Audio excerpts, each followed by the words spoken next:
Good morning, students. This is Akansha Nagvanshi, your biology tutor, and today we are going to study about the topic SCP, Single Cell Protein. And हमें ये पता है कि ये जो topic है वो आपका किस चैप्टर से आता है? Strategies for enhancement in food production, class 12. ठीक है, चलिए. अब सिंगल सेल प्रोटीन इसकी नीड क्यों है? ठीक है, वर्ल्ड में पता है कि बहुत ज़्यादा पॉपुलेशन है. World consist of a huge number of people. That means they will require food to do their daily activities on a daily basis.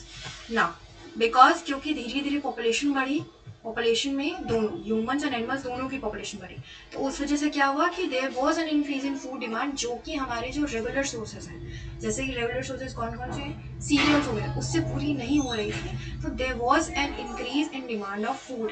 Food here means nutrition के टर्म्स हम लोग बात करें. ठीक है, उस वजह से क्या होता था, more than 25% of the population was deprived of that nutrition, and that is why they used to die due to malnutrition and hunger.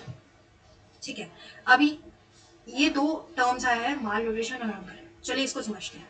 Mall nutrition क्या होता है? एक ऐसा कंडीशन जिसमें बॉडी को प्रॉपर क्वांटिटी में अगर vitamin, mineral and other nutrient नहीं मिले, तो उस वजह से क्या होगा, बॉडी के डेवलपमेंट में आपका डैमेज होगा. बॉडी के डेवलपमेंट में डैमेज कैसे होगा? क्योंकि प्रॉपर ढंग से टिश्यूज डेवलप नहीं होंगे, ऑर्गन्स डेवलप नहीं होंगे, क्योंकि हमें जो प्रॉपर न्यूट्रिशन चाहिए वो नहीं हो पा रहा है, हमें नहीं मिल पा रहा है, राइट. एंड हंगर की बात करें तो हंगर हम लोग दो तरीके से समझ सकते हैं. एक, अगर सोशल कंडीशंस के टर्म्स में बात करें, तो एक ऐसा कंडीशन जिसमें कि पर्सन के पास इतने रिसोर्सेज अवेलेबल नहीं है कि वो डेली बेसिस पे अपना खाना जुटा पाए.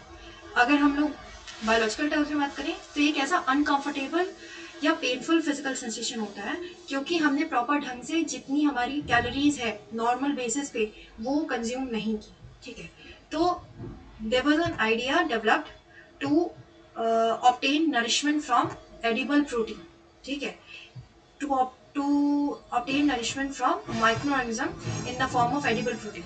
मतलब एक ऐसे आइडिया पे काम किया जाने लगा कि हमें प्रोटीन अगर हम लोग बना पाए किसी ऐसे रिसोर्स से जो इतनी सारी जो डेथ हो रही है उसको रोक पाए, तो it will be a very beneficial for the population. ठीक है, so let's begin into the topic. Brief info. It is an alternate source of protein. Single cell protein is an alternate source of protein. So alternate source of protein क्यों? क्योंकि हमारा जो main source of protein है, what are the main sources of protein? Pulses, grams, vegetable, fruits. ये हमारे main sources of protein हैं. तो उसके अलावा जो source of protein हो उसे हम लोग alternate sources of protein कहेंगे. ठीक है, तो अगर हम लोग एक simple definition में जाना चाहें कि what are single cell of protein, तो single cell of protein means production of edible protein, right, on a large scale by means of microorganisms for animal and human nutrition. ठीक है, अब इसमें क्या है कि चार तरह के बेसिक माइक्रोब्स यूज किए जाते थे to produce single cell protein. ठीक है, they were bacteria, yeast, higher fungi and some algae. ठीक है, तो नाउ लेट्स अंडरस्टैंड कि एक एक एग्जांपल देख लेते हैं कि कौन कौन से ऐसे कॉमनली यूज माइक्रोब्स हैं जो कि सिंगल सेल प्रोटीन में हेल्प करते हैं. अगर बैक्टीरिया की बात करें तो देयर विल बी मिथाइलोफाइलस, मिथाइलोट्रोपस. साइनोबैक्टीरिया की बात करें स्पाइरुलिना. ईस्ट की बात करें तो saccharomyces cerevisiae is a common east. Filamentous fungi की बात करें तो फ्यूजेरियम ग्रामिनेरियम.